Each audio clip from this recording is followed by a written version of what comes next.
स्वागत है आप सभी का R1 न्यूज में। मैं आपके साथ साबिर मुकाशी। फलस्तीन जिंदाबाद जिंदाबाद जिंदाबाद फलस्तीन जिंदाबाद जिंदाबाद जिंदाबाद इजरायली फोर्सेस मुर्दाबाद मुर्दाबाद मुर्दाबाद शर्म करो शर्म करो शर्म करो शर्म करो शर्म नहीं तो डूब मरो शर्म करो फलस्तीन जिंदाबाद फलस्तीन जिंदाबाद जिंदाबाद जिंदाबाद जिंदाबाद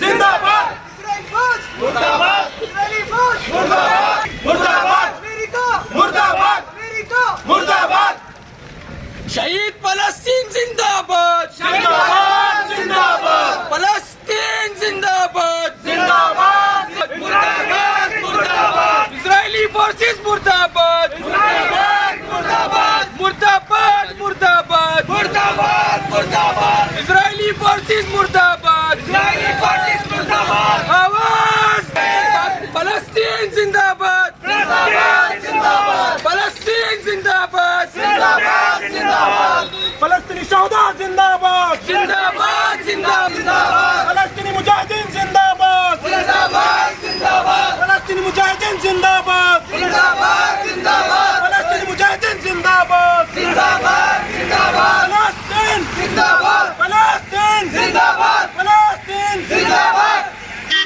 अरबी ममालिक मुर्दाबाद मुर्दाबाद मुर्दाबाद बेशर्म अरबी ममालिक मुर्दाबाद मुर्दाबाद मुर्दाबाद बेशर्म अरबी ममालिक मुर्दाबाद मुर्दाबाद मुर्दाबाद शहीदों के जनाजों पर खामोश रहने वाले मुसलमान मुर्दाबाद मुर्दाबाद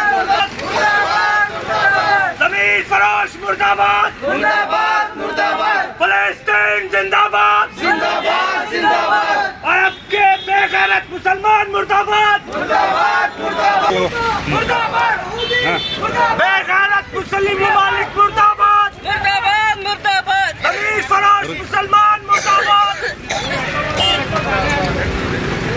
शहीदों के जनाजों पर खामोश रहने वाले अरबी ममालिक मुर्दाबाद मुर्दाबाद मुर्दाबाद। आज शहर बीजापुर में जामिया मस्जिद के सामने SDPI और दीगर अवाम के सपोर्ट से जो है एक फ़लस्तीनी के जो है फेवर में और इसराइल के ख़िलाफ़ जो है एक प्रोटेस्ट के तौर पर किया गया, जिसमें जो है हमारे बैनर और जो है हमारा पैम्पलेट्स वगैरह को जो है नाराज़गी के तौर पर जो है हम लोग जो है डिस्प्ले किए अवाम के सामने। ये करने का मकसद ये है कि पिछले 2 बार से हम लोग पुलिस डिपार्टमेंट को बार बार ये परमिशन डाल रहे हैं कि हम लोगों को जो है प्रोटेस्ट करने और जो है DC साहब को मनवी देने का मौका दें, तो इसके बावजूद जो है पुलिस डिपार्टमेंट ने हमें इस चीज़ की इजाज़त नहीं दी। तब कि हम लोग गुजारिश इस चीज़ की कर रहे थे कि हम लोग पुरअमन तरीके से करेंगे इंशाअल्लाह बोलकर, लेकिन उसके बावजूद भी उन्होंने जो है परमिशन नहीं दी। लेकिन आज हम लोगों ने मुनासिब समझा कि हम जामिया मस्जिद के सामने जुमा के रोज़ सारे अवाम के सामने इस चीज़ को जो है लाना और बेदार करना ज़रूरी है। जैसे कि फ़लस्तीन के अंदर आप सभी लोग जानते हैं किस कदर जो है इजरायली जुल्म जो है होता जा रहा है, और ये जुल्म इस कदर मैं कहूँगा कि ये जंग नहीं है, ये एक तरफा जुल्म है, क्योंकि जंग फौजियों से की जाती है, जंग लड़ाकों से की जाती है। और जो जंग फ़लस्तीन इसराइल कर रहा है हमास के खिलाफ या फिर फ़लस्तीन के खिलाफ या फिर गाज़ा में जिस कदर बमबारी हो रही है, ये सिर्फ़ और सिर्फ आम आवाम पर की जा रही है।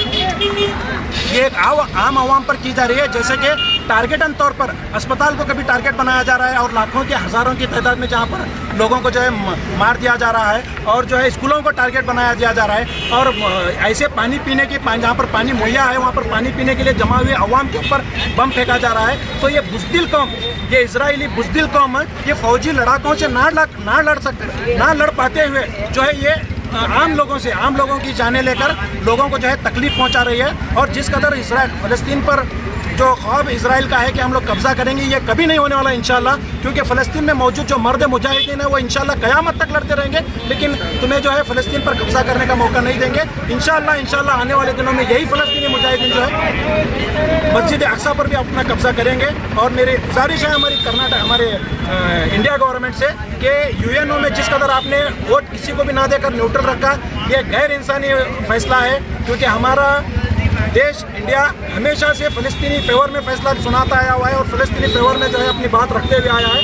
इसी तरह से हमारे देश को भी चाहिए था कि हम फ़लस्तीन के फेवर में खड़े रहें। हम ये गैर इंसानी फैसला जो कि जिस कदर हमारे मुल्क की जानिब से हुआ है, ये हमें नागवारा गुजरा है। हम हुकूमत से दरख्वास्त करते हैं कि आप यूएनओ पर जोर डालें और यूएनओ की जानिब से इसराइल को इस जंग को रोकने के लिए मैं नहीं कहूँगा, जंग फौजियों के दरमियान है तो बरकरार रही तो हमें उससे अफसोस नहीं है, क्योंकि ये जंग ताक़यामत तक चलती रहेगी। लेकिन जंग के नाम पर जिस कदर अवाम पर जुल्म हो रहा है, जिस कदर मासूम बच्चों की लाशों को जो है ढोया जा रहा है, जिस कदर मासूम बच्चों का लहू बहाया जा रहा है, जिस कदर जो है औरतों का लहू बहाया जा रहा है, ये जुल्म को रोके, ये यूएनओ इस पर प्रेशर डाले, हमारी ये दरख्वास्त है। और मैं ख़ास तौर से कहूँगा कि बच्चों को टारगेट बनाकर जो बुज़दिलाना फैसला ये इसराइल कर रहा है, ये इसमें कामयाब नहीं होने वाला। ये आप फ़िरौन की चाल चलकर मूसा को नहीं रोक सकते, अब याद रखिए। इंशाअल्लाह मूसा ये फ़लस्तीन के अंदर ज़रूर आएगा और इनकलाब ज़रूर आएगा, मस्जिद अक्सा फ़लस्तीनियों की ज़रूर होगी इंशाअल्लाह।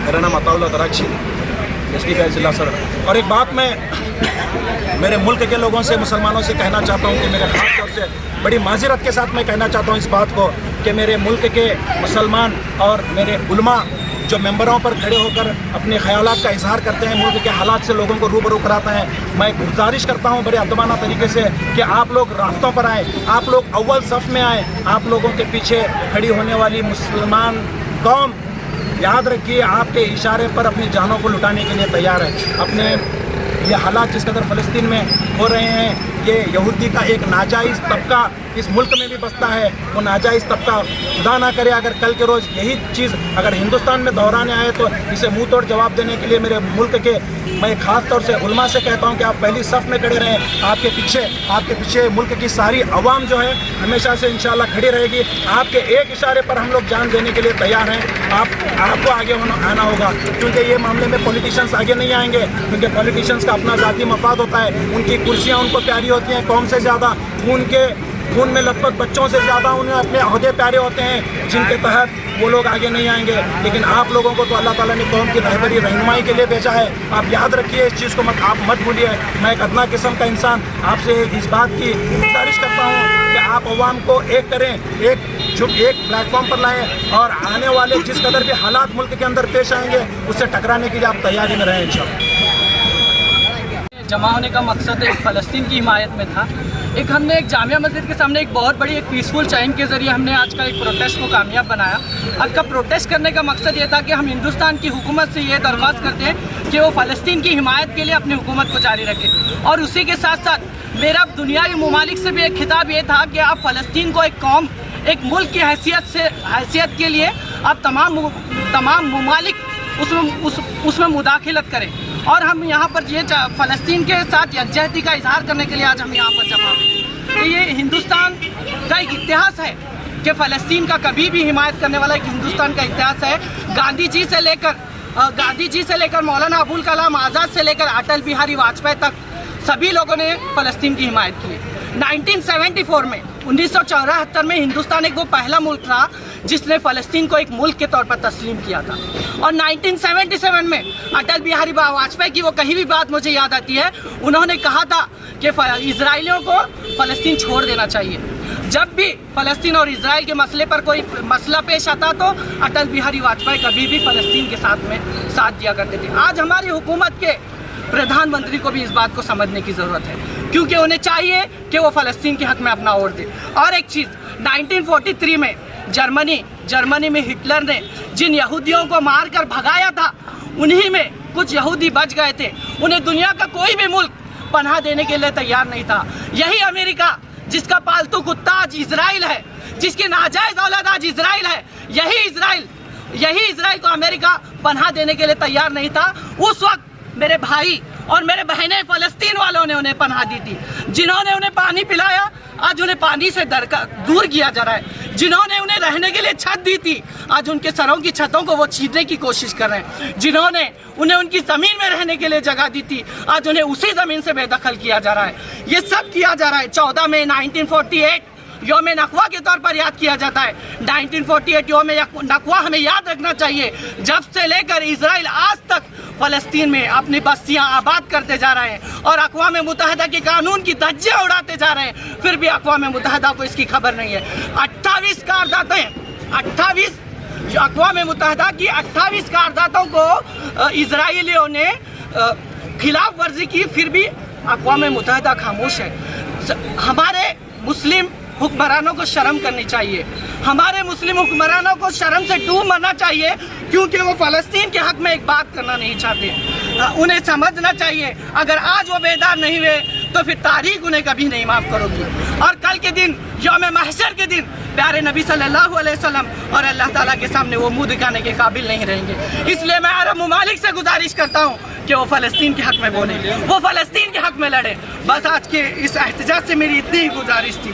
बस इतना कहकर मैं अपनी इस बात को ख़त्म करता हूँ। अस्सलाम वालेकुम। मेरा नाम अब्दुल मुनाफ पठान, मैं district committee member of SDPI party.